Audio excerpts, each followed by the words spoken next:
Hello friends, तो आज हम बात करने वाले हैं प्राचीन इतिहास में गुप्तोत्तर काल से जितने इंपॉर्टेंट क्वेश्चंस होते हैं सारे के सारे हम लोग इस वीडियो में डिस्कस करेंगे। तो चलिए हम लोग स्टार्ट करते हैं और पढ़ते हैं। तो सबसे पहले आपको पहला क्वेश्चन दिख रहा है आपको स्क्रीन पे, हर्षचरित के लेखक कौन थे? तो इसका जो करेक्ट आंसर हो जाएगा ऑप्शन नंबर ए, बाणभट्ट, जो कि हर्षचरित के लेखक थे। तो इसको आप टिक कर दीजिएगा। अब इम्पोर्टेंट पॉइंट्स को कुछ हम लोग समझते हैं। जो बाणभट्ट थे कहाँ पे आए थे? हर्षवर्धन के दरबारी कवि थे। हर्षचरित तथा कादम्बरी इनकी प्रमुख कृतियां थी। किनकी प्रमुख कृतियां थी? बाणभट्ट की। हर्षचरित वर्धन इतिहास का सर्व प्रमुख स्रोत है। ऐसे ऐतिहासिक विषय पर गद्य काव्य लिखने का प्रथम सफल प्रयास कहा जा सकता है। एक महान रोमनी नाटक कादम्बरी का लेखक था। तो इसका जो करेक्ट आंसर है, अभी हमने पीछे बताया था, बाणभट्ट थे, जो कि करेक्ट आंसर हो जाएगा। चलिए अब बढ़ते हैं नेक्स्ट पॉइंट पे। 13वीं शताब्दी में राजस्थान के माउंट आबू में प्रसिद्ध दिलवाड़ा मंदिर किसने बनवाया था? तो इसका जो करेक्ट आंसर हो जाएगा तेजपाल, और एक और इनका साथी थे, आप कमेंट करके बताइए क्या थे। तो देखिए 13वीं शताब्दी में राजस्थान के माउंट आबू में प्रसिद्ध दिलवाड़ा मंदिर किसने बनाया था? तेजपाल ने, और उनके जो मित्र थे, जो दो मंत्री थे, हाँ, एक वास्तुपाल, तेजपाल और वास्तुपाल जो थे, ये दो लोग ने करवाया था। और ये मंदिर कहाँ पे स्थित है? गुजरात में। गुजरात के बघेल वंशी शासक के वीर धवल के दो मंत्रियों ने करवाया था। यह मंदिर जैनियों के लिए समर्पित है। जो जैन लोग हैं उन लोग के लिए समर्पित है। खजुराहो मंदिर का निर्माण किसने किया था? तो इसका जो करेक्ट आंसर हो जाएगा option number D, Chandel Rajput ने क्या कराया था? खजुराहो मंदिर का निर्माण करवाया था। मध्य प्रदेश के छतरपुर जिले में स्थित खजुराहो मंदिर मसूहों के लिए प्रसिद्ध है। किसके लिए? समूहों के लिए प्रसिद्ध है। इन मंदिरों का निर्माण 10वीं से 12वीं सदी में हुआ था, जो चंदेल शासक के शासनकाल में हुआ था। यहाँ 85 मंदिरों के निर्माण का उल्लेख मिलता है, किंतु वर्तमान में अभी यहाँ पे कितने हैं? 30 मंदिरों का ही शेष है। मिहिर भोज राजपूतों के किस कुल से संबंधित है?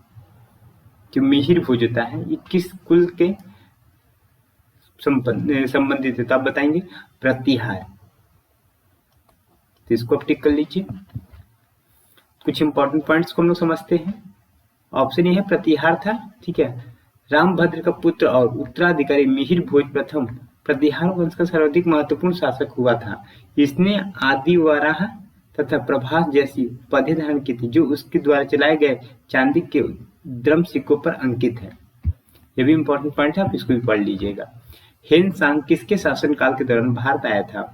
तो इसका जो करेक्ट आंसर हो जाएगा ऑप्शन नंबर सी, हर्षवर्धन के शासनकाल में हेनसांग आया था। देखिए प्रसिद्ध चीनी यात्री हेनसांग लगभग 630 से लेकर 643 ईस्वी के मध्य हर्षवर्धन के शासनकाल के दौरान भारत आया था। हेनसांग की भारत के वृत्तांत सीयू की नामक ग्रंथ तथा उसके मित्र द्विली द्वारा रचित हेनसांग की जीवनी से प्राप्त होता है। हेनसांग के विवरण से तत्कालीन भारत के सामाजिक, राजनीतिक, आर्थिक, धार्मिक और प्रशासकीय पक्ष की जानकारी प्राप्त होती है। उस चीनी यात्री का नाम क्या था जो हर्षवर्धन के दरबार में आया था? तो इसका जो करेक्ट आंसर है ऑप्शन नंबर ए, हेनसांग जो था वो आया था दरबार में। तो हेनसांग नामक चीनी यात्रा हर्षवर्धन के दरबार में आया था। उसने अपनी यात्रा के विवरण को सीयू की नामक से संकलित किया है।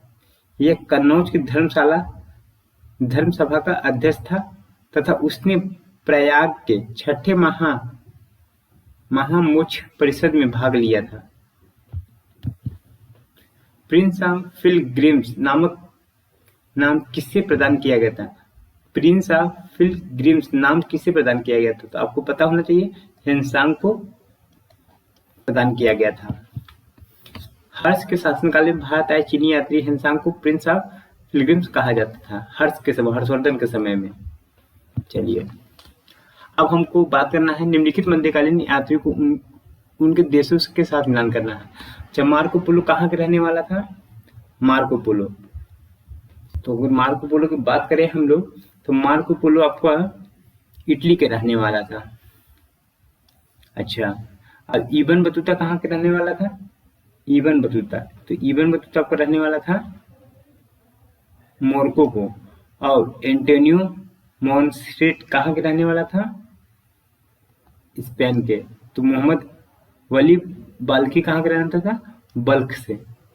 तो ये देखिए इसमें से कौन ऑप्शन सही हो जाएगा आपका? ऑप्शन नंबर ए जो कि करेक्ट हो जाएगा। भारत में नालंदा विश्वविद्यालय किस राज्य में स्थित है? तो आप सभी को पता है कि बिहार में स्थित है। दिए गए प्रश्न के विकल्पानुसार नालंदा प्राचीनतम विश्वविद्यालय है। नालंदा वर्तमान में बिहार राज्य में स्थित है। श्रृंगेरी, बद्रीनाथ, द्वारका और पुरी में 4 मठ स्थापित किए गए थे। किसने किया था? आदि शंकराचार्य द्वारा किया गया था।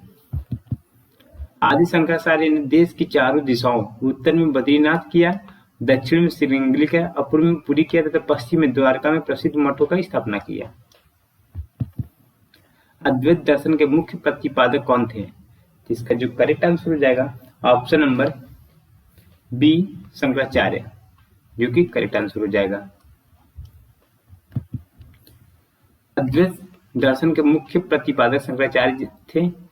माध्वाचार्य ने द्वैतवाद एवं रामानुजाचार्य के विशिष्ट द्वैतवाद की स्थापना की। नालंदा विश्वविद्यालय को नष्ट करने वाला मुस्लिम आक्रमणकारी था। तो आपको पता होना चाहिए मोहम्मद बिन बख्तियार जो था नालंदा विश्वविद्यालय को नष्ट किया। उसे लगता था जैसे नालंदा विश्वविद्यालय हो गया, विक्रमशिला हो गया, हाँ, और बौद्धशाला है जो बिहार में स्थित है, हाँ, वो सब उसको दुर्ग लगता था, तुच्छ लगता था। इस वजह से इसने क्या किया, मुस्लिम आक्रमणकारी मोहम्मद बिन बख्तियार ने क्या किया, इसको नष्ट कर दिया। हर्षवर्धन को किसने पराजित किया था? तो हर्षवर्धन को पुलकेशिन सेकंड ने पराजित किया था 630 ईस्वी में। कब किया था? 630 ईस्वी में किया था। हर्षवर्धन को दक्षिण भारत के शासक पुलकेशिन सेकंड यानी कि चालुक्य वंश से संबंधित थे, वो नर्मदा नदी के किनारे 630 ईस्वी में हराया था। हर्षवर्धन का समकालीन दक्षिण भारतीय शासक कौन था? तो ऑप्शन बी है जो पुलकेशिन सेकंड, जो कि राइट आंसर हो जाएगा। तो आप इसको टिक कर लीजिएगा, ऑप्शन बी। हाँ, हर्षवर्धन का समकालीन दक्षिण भारतीय शासक चालुक्य वंश का पुलकेशिन द्वितीय था। इसने हर्षवर्धन को पराजित किया और परमेश्वर की उपाधि धारण की। किसकी धारण की? परमेश्वर की उपाधि धारण की। हर्षवर्धन की प्रारंभिक राजधानी कहाँ थी? तो हर्षवर्धन की प्रारंभिक राजधानी कहाँ थी? थानेश्वर थी।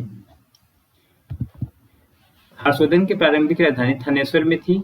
बाद में उसने अपनी राजधानी कन्नौज कर लिया और 605 ईस्वी में हर्षवर्धन के पिता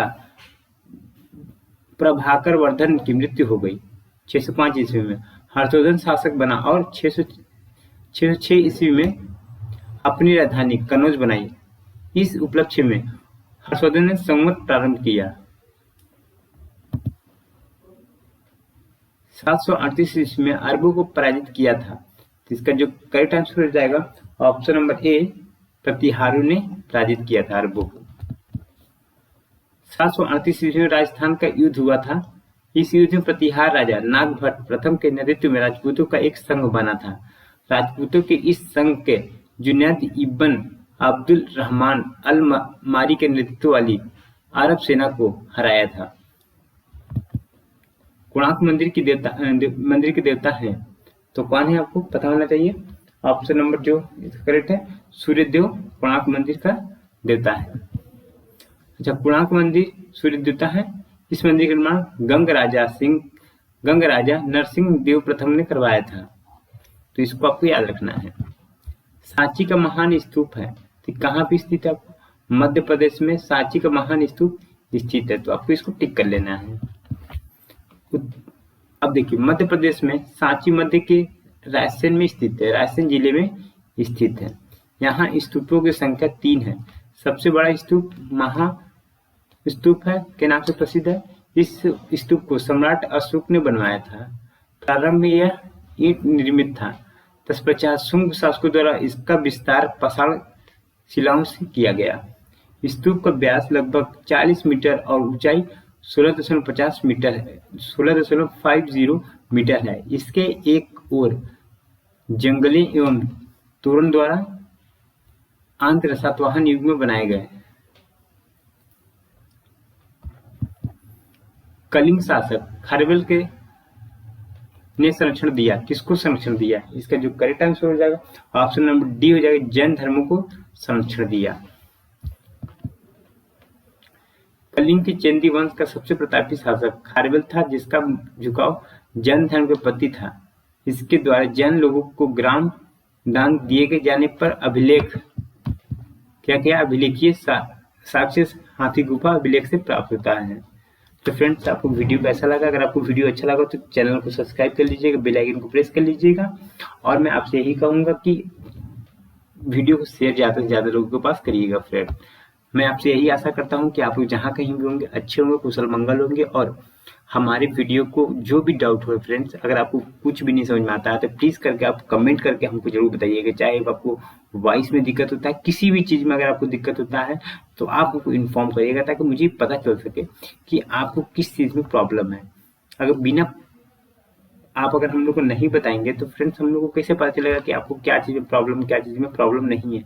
तो आप लोग प्लीज़ करके, आप लोग से मैं यही कहूँगा कि आप लोग कमेंट जरूर करिए। कमेंट करने का मतलब ये होता है कि हमें यहाँ आपकी बात कैसे प्राप्त होगा, मुझे आप ही बताइए। आपकी जो बात होगा वो हमको कमेंट के माध्यम से ही मुझे मिलेगा कि हाँ आपको क्या चाहिए, आपको बेसिक्स नीड क्या है और यूट्यूबरों से अच्छा कैसे मैं आपको दे सकता हूँ, क्या कर सकता हूँ। तो ये आप हमको बताएंगे, तो आप लोग जरूर कमेंट करके हमको बताइए। तो अब हम लोग मिलेंगे नेक्स्ट वीडियो के लिए, तब तक के लिए धन्यवाद।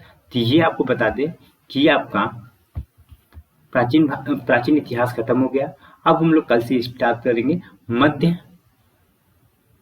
मध्यकालीन भारत से रिलेटेड जितने भी इंपॉर्टेंट क्वेश्चन बनते हैं सारे के सारे हम लोग डिस्कस करेंगे। तो तब तक के लिए धन्यवाद। Thank you.